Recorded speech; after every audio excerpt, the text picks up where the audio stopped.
ایک دن ایسا ہوا کہ شاہ روم کی لڑکی اس کے سامنے آئی اور اس نے دیکھا، ابن سقا کی نظر جب پڑی تو اس پر وہ فریفتہ ہو گیا، عاشق ہو گیا۔ بسم اللہ الرحمن الرحیم، اللہم صلی وسلم علی سیدنا محمد وعلی آل سیدنا محمد کما تحب و ترضی بان تصلی علیہ صلی اللہ تعالی علیہ وسلم۔ اس کے پہلے جو میں نے ویڈیو بنایا، یعنی کسی بھی بزرگ کی بارگاہ میں ان کی آزمائش کے لیے نہیں جانا چاہیے۔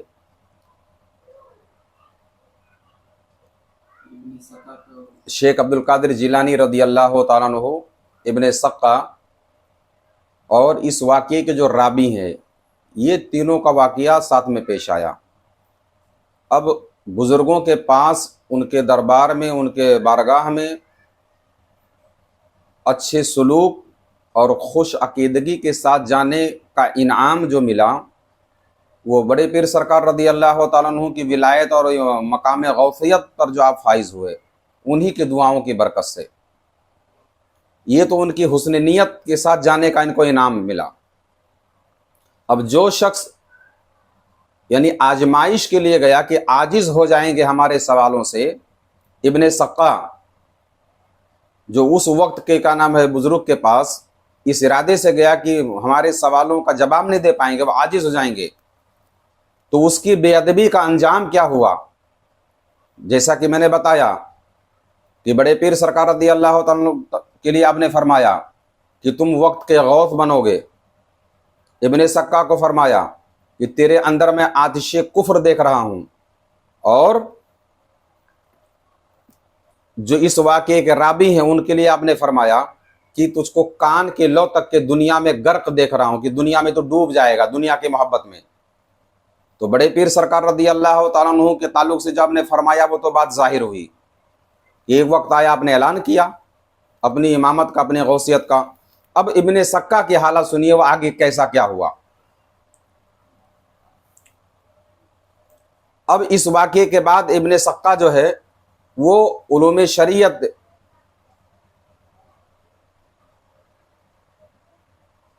حاصل کرنے کے لیے لگا رہا، یہاں تک کہ اس نے اتنا علم حاصل کیا کہ اس کے ہم اثرت علماء سے سب سے آگے نکل گیا وہ۔ یعنی اس کے دور کے علماء شریعت میں، علماء ظاہر میں اتنا بڑا کوئی عالم نہیں رہا۔ خوب اس نے ترقی کیا، اس میں سب کو اس نے پیچھے چھوڑ دیا علوم کے اندر۔ اس کی زبان عمدہ، فصیح اور بلیغ ہو گئی، اور وہ اس دور میں اس کے مقابل میں کوئی مناظر نہیں تھا، ہر ایک سے مناظرہ کرتا اور جیت جاتا۔ تو وقت کے خلیفہ نے اس کو اپنا سفیر یعنی سفارت کار بنا کر کے ملک روم میں بھیجا۔ بات سمجھ میں آئی؟ یعنی اپنا، اب اتنا تیز ترار ہے، اتنا فصیح اور بلیغ ہے، تو اس کو اپنا سفیر بنا کر کے روم کے اندر بھیجا۔ جب شاہ روم نے دیکھا یہ بہت ہی زیادہ کا نام ہے علم رکھنے والا شخص ہے، تو شاہ روم نصرانی تھا یعنی عیسائی تھا، تو اس نے تمام نصرانی علماء کو بلایا اس سے مناظرہ کرنے کے لیے، ابن سقا سے۔ اب نصرانی علماء جتنے بھی تھے سب جمع ہوئے، اور سب کو اپنے دلائل سے اس نے قائل کر لیا اور سب کو ہرا دیا اس نے۔ یعنی ہر ایک نصرانی عالم پر یہ آدمی ابن سقا حاوی ہو گیا۔ اب ظاہر سی بات ہے کہ ملک روم کے اندر تمام نصرانی علماء اس سے ہار جائیں مناظرہ، تو اب شاہ روم کے دل میں، اس کے دربار میں اس کی بڑی قدر و منزلت بڑھ گئی، یعنی شاہ روم نے اس کو بہت قریب اپنے کر لیا۔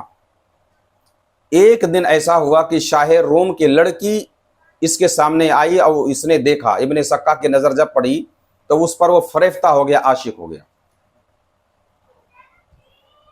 اس نصرانی لڑکی پر یہ عاشق ہو گیا۔ اب اس نے کہا شاہ روم سے یہ خواہش ظاہر کی کہ میں تمہاری بیٹی سے نکاح کرنا چاہتا ہوں۔ تو شاہ روم نے کہا کہ ایسا ہے کہ تم ہو مسلمان اور میں ہوں عیسائی، میں نصرانی ہوں، تو میں اپنی لڑکی کو شادی تمہارے ساتھ اسی شرط پہ کر سکتا ہوں جب تم خود نصرانی بن جاؤ، تم کو نصرانی بننا پڑے گا۔ تم کو نصرانی بننا پڑے گا۔ تو ابن سکا چونکہ عشق کا مارا بیچارہ یہ اس نے قبول کر لیا کہ میں نصرانی بن جاؤں گا، اور اس نے اسلام کو چھوڑ نصرانی یہ بن گیا۔ وقت کے غوث کے دربار میں آزمائش کرنے کے لیے گیا تھا، اور آپ کی زبان سے نکلی ہوئی بات کہ تیرے اندر میں آتش کفر دیکھ رہا ہوں، یعنی کفر کی آگ تیرے ایمان کو جلا کے خاک کر دے گی، تیرا ایمان جل جائے گا، تباہ ہو جائے گا۔ اور یہ بات ظاہر ہوئی جب یہ نصرانی بنا اور اسلام دھرم سے، اسلام مذہب سے جب یہ کا نام ہے دور ہوا، مشرک بنا، دھرم کو چھوڑ کے مرتد ہو گیا، اس کے بعد جو ہے اس کے دل میں احساس ہوا کہ اس بزرگ کی بارگاہ میں جو بیدبی کی نیت سے میں حاضر ہوا، اس کی نحوست سے میرا ایمان چلا گیا۔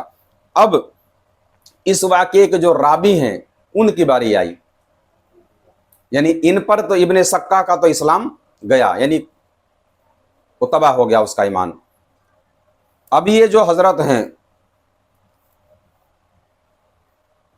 یہ راوی فرماتے ہیں کہ نور الدین جنگی شہید رحمۃ اللہ تعالی علیہ کے دربار میں یہ طلب کیے گئے، وہاں گئے تو ان کی قابلیت دیکھ کر کے ان کو اوقاف کی جو ذمہ داری تھی، یعنی مالیت کی جو سارے پیسوں کا ڈپارٹ، یعنی کہہ لیجیے اب خزانچی ان کو بنا دیا گیا۔ کیا بنا دیا گیا؟ اب جب وہاں کے اوقاف کی ذمہ داری ان کے پاس آئی تو مال ان کے پاس اتنا مال آیا، یعنی یہ مالداری کے اندر واقعی کان کے لو تک کے یہ غرق ہو گئے، یعنی دنیا ان کے، یعنی دینداری کے کام کے لیے، مذہب کے کام کے لیے کچھ وقت ہی نہیں بچا، اسی امور اوقاف کے اندر لگ گئے، اور کیا نام ہے دنیا ان کے کان تک آ گئی۔ پھر انہوں نے یہ بیان کیا کہ واقعی اگر اس بزرگ کے بارگاہ میں ہم لوگ بے ادبی کے ساتھ نہ جاتے تو ہمارا یہ انجام نہیں ہوتا۔ تو اسی لیے یاد رکھیں کسی بھی اللہ والے کو آزمائش نہ کریں، ان کو آزمانے کی ضرورت نہیں ہے، بلکہ ان کے پاس شیخ عبد القادر جیلانی بغدادی رضی اللہ تعالیٰ عنہ بڑے پیر دستگیر کی حسن نیت کی طرح آپ کو اللہ والوں کی بارگاہ میں اچھی نیت لے کے جانا چاہیے۔ اللہ کے مقربین اس کے دوستوں کے لیے اپنے دل میں ایک لمحے کے لیے بھی بے ادبی نہ آنے دیں، ان کے توہین کا کوئی پہلو نہ پیدا آپ کے اندر ہونے پاوے، ورنہ آپ کے ایمان اور آپ کے کا نام عقیدے کی سب کی تباہی ہو جائے گی۔ اللہ تبارک و تعالیٰ ان تمام طرح کی نحوست سے ہم سب کو محفوظ رکھے، اور اس کے مقربین کے بارگاہ میں حسن نیت لے کر حاضر ہونے کی توفیق عطا فرمائے۔ آمین ثم آمین برحمتک یا ارحم الراحمین۔